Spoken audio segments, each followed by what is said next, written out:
Ya, banjir tak hanya menerjang Jakarta tapi juga kota-kota penyangganya. Kerap kali terulang terutama saat hujan lebat datang.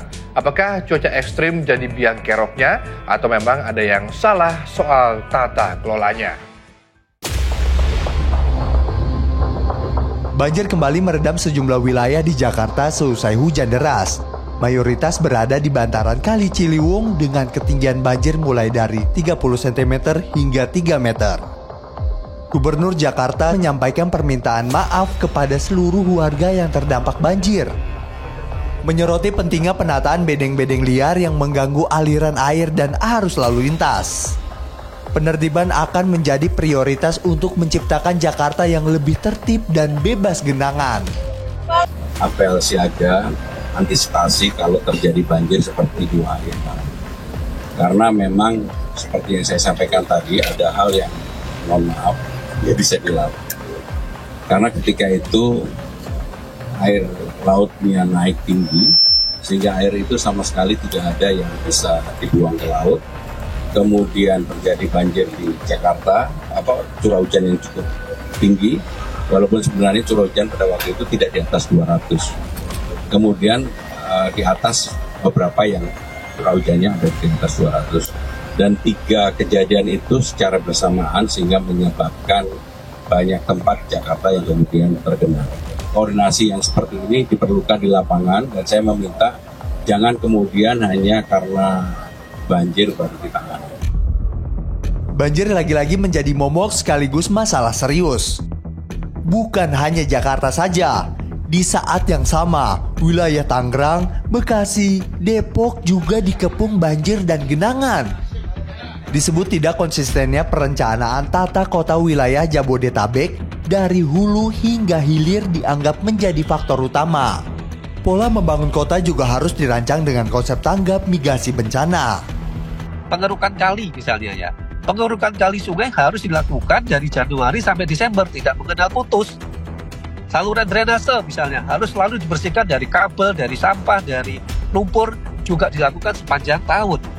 Tidak pada mendekati puncak-puncak musim hujan misalnya. Dan ini harus dilakukan sistematis ya. Tidak hanya DKI Jakarta tetapi juga Bodetabek melakukan hal yang sama. Dari hulu sampai dengan hilir kebijakannya harus sama. Baru kita bisa punya mimpi bersama bahwa Jakarta khususnya dan juga Jabodetabek secara keseluruhannya akan bebas banjir dalam jangka waktu ke depan. Untuk banjir kiriman dari Bogor, membenahi 13 sungai yang bermuara ke pesisir pantai Banten, Jakarta dan Jawa Barat harus jadi fokus utama. Banjir lokal yang ditandai dengan tergenangnya kawasan yang tidak bersinggungan dengan bantara kali juga tak luput dari perhatian. Jakarta misalnya, diketahui saat ini baru 33% drainase yang berfungsi optimal. Artinya 67% sisanya harus segera dibenahi. Belum optimalnya sistem saluran drainase kota kita. Maka PR-nya adalah bagaimana merehabilitasi seluruh saluran drainase kita dengan catatan ya yang kami dapat baru sekitar 33% saluran drainase kita yang berfungsi optimal. Artinya kita punya PR 67% untuk segera dibenahi terutama di daerah-daerah yang menjadi jalan protokol.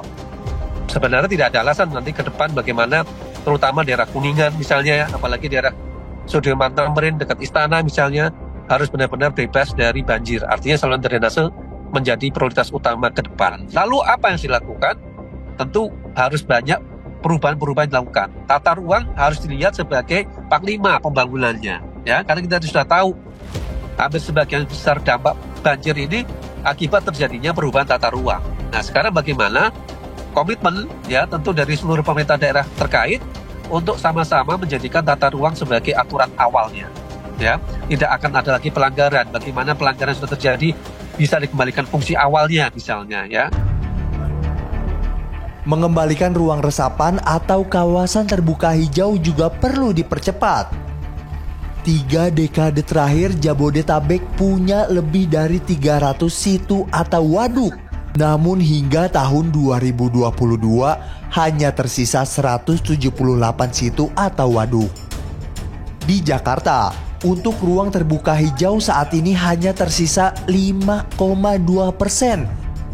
Jauh berkurangnya dibandingkan tahun 1985 yang memiliki 30% ruang terbuka hijau. Rendianto, Novalu Henry melaporkan.